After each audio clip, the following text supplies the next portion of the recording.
হয়। এরপর সবাই ঘুমাতে যায়, কিন্তু রাতের অন্ধকারে রাইডার চারদিকে ভয়ঙ্কর ঝড়ের সৃষ্টি করে এবং সবকিছু লন্ডভন্ড হয়ে যায়।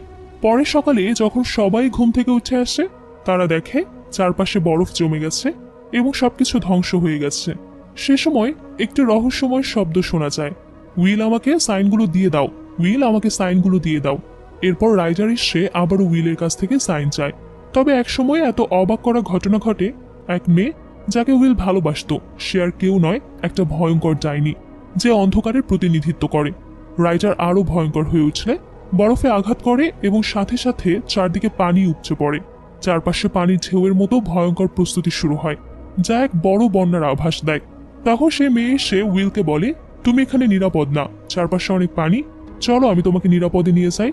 উইল তখন তার কথায় রাজি হয়ে তার সঙ্গে চলে যায়। মেয়েটা তখন বলে, আমি আলোর পক্ষের লোক, তুমি আমাকে তোমার সাইনগুলো দাও, আমি এগুলো নিরাপদ জায়গায় রাখবো।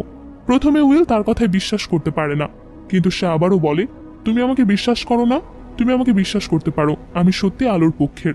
উইল তখন মেয়েটাকে সত্যি আলোর পক্ষের মনে করে সাইনগুলো দিতে চায়, কিন্তু ঠিক তখনই সে জানালার একটি চিহ্ন দেখে তার মনে সন্দেহ হয়।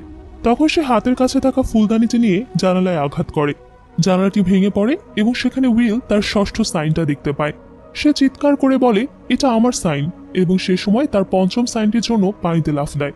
এদিকে রাইডার তার সমস্ত শক্তি ব্যবহার করে অসংখ্য কাক দিয়ে আক্রমণ চালায় এবং চারপাশে ধ্বংসযজ্ঞ সৃষ্টি করে।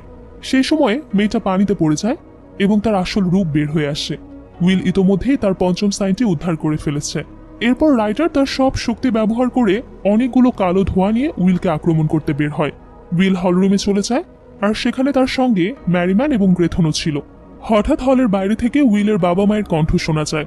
তারা তাকে বাঁচানোর জন্য চিৎকার করে বলে, রাইডার আমাদের আক্রমণ করেছে। ম্যারিম্যান তখন উইলকে সতর্ক করে বলে, এটা রাইডারের চক্রান্ত, তুমি এই ফাঁদে পা দিও না। তবে দরজার পাশ থেকে উইলের বাবা মায়ের কান্নার আওয়াজ ক্রমাগত শোনা যায়। শেষমেশ উইল বাধ্য হয়ে দরজা খুলে দেয় এবং সেখানে রাইডারকে দেখতে পায়। রাইডার তার শক্তি দিয়ে সব কিছু ধ্বংস করে ফেলে এবং জর্জ, ম্যারিম্যান ও গ্রেথনকে অন্ধকার জগতে পাঠিয়ে দেয়। রাইডার উইলের সামনে এসে বলে, এখন তোমাকে সাহায্য করার মতো আর কেউ নেই। আমি আবারও বলছি, তুমি আমাকে সাইনগুলো দিয়ে দাও, আমি তোমাকে ছেড়ে দেব, তোমার কোনো ক্ষতি করব না। উইল তখন বলে, আমি ইতোমধ্যে 5টি সাইন উদ্ধার করেছি, আর মাত্র একটা। এই একটা পেলেই আমি অন্ধকারকে পৃথিবী থেকে চিরতরে দূর করে দেব। রাইডার হেসে বলে, এই 5টা সাইন দিয়ে তুমি আমার কিছুই করতে পারবে না।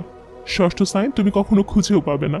এরপর রাইডার উইলকে জানায়, অনেক বছর আগে আমি তোমার ভাইকেও বন্দি করে রেখেছি।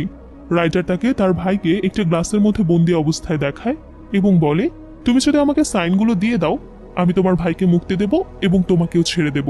তবে উইল রাজি হয় না এবং রাইডার তাকে অন্ধকারে জগতে পাঠিয়ে দেয়। সেখানে উইল তার নিজের আত্মার সঙ্গে কথা বলতে শোনে। আত্মা তাকে বলে, উইল তুমি পারবে, তোমাকে পারতেই হবে, তোমার ভেতরে শক্তি রয়েছে, তুমি সেটা ব্যবহার করো। উইল তার আত্মার কথা শুনে ভেতরে ভেতরে শক্তি ফিরে পায় এবং এক নতুন সাহস নিয়ে ফিরে আসার প্রস্তুতি নেয়। শেষ সিনে উইলকে আলোর মধ্যে বের হতে দেখা যায় এবং সে রাইডারকে চ্যালেঞ্জ করে বলে, তুমি আমাকে ষষ্ঠ সাইনের কথা বলেছিলে, তাহলে আমি তোমাকে বলি, শোনো, আমার বাবা মায়ের সপ্তম সন্তানের মধ্যে আমি ষষ্ঠ। আমার বয়স 14 এবং আমাকে অন্ধকারের বিরুদ্ধে যুদ্ধ করার জন্য নির্বাচন করা হয়েছে। অতএব আমি নিজেই সেই ষষ্ঠ সাইন। উইল তার সমস্ত শক্তি ব্যবহার করে রাইডারকে একটি ছোট্ট কাচের ভেতর বন্দি করে ফেলে। এর ফলে পৃথিবী থেকে চিরতরে অন্ধকার দূর হয়ে যায়। ছবি শেষে ডজন, যাকে রাইডার মেরে ফেলেছিল, সে ফিরে আসে এবং উইলের ভাই টমও ফিরে আসে। তারা সবাই বাড়িতে ফিরে যায়। টমকে দেখে উইলের বাবা মা আনন্দে আত্মহারা হয়ে ওঠে। আর এভাবেই এই সুন্দর সিনেমার চমৎকার সমাপ্তি ঘটে। তো ভিউয়ার্স, কেমন লাগলো আজকের সিনেমার গল্পটি? ভালো লেগে থাকলে অবশ্যই কমেন্ট করে জানাবেন এবং চ্যানেলটি সাবস্ক্রাইব করে আমাদের পাশেই থাকবেন। সঙ্গে থাকার জন্য অসংখ্য ধন্যবাদ।